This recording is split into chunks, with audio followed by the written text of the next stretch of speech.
Hi, I'm Audrey Weidman, and I'm a stress transformation coach, and yes, I'm a heart attack survivor. One of the first networking meetings that I went to after my heart attack, there was a young woman there who announced that her mother and some ladies at the church were making quilts for heart attack survivors. I spoke with her after the meeting, and she told me the quilts were blessed in the church during the service, and I asked if I could come to see the blessing and meet the ladies who made the quilt for me. I had no idea who they were, and I knew I would want to thank them. On the appointed Sunday, I attended church with my husband, and I saw that my quilt was being blessed.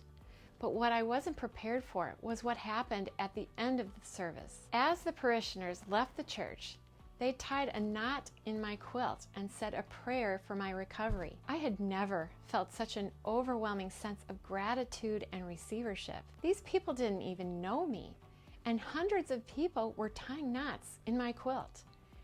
And that's when my tears started to flow like they never have been before, and I basically cried all day. All I could feel was immense gratitude, and I get choked up just recounting this. You see, I had always been a giver.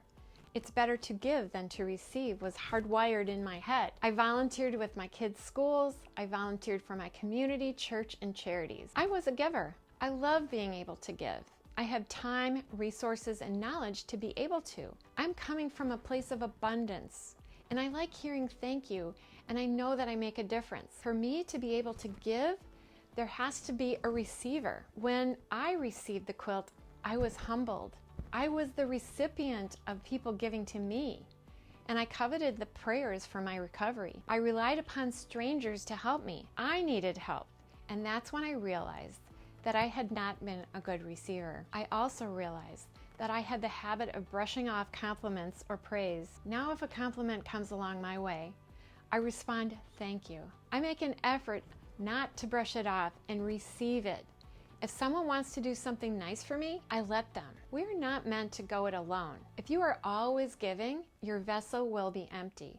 So my one tip for today for you is to be a grateful receiver. This can be difficult to do because of your pride. It may be standing in the way. Allow others the pleasure of giving to you. You will fill your vessel and be more able to give. Receive and give and continue the cycle and make a difference in the world.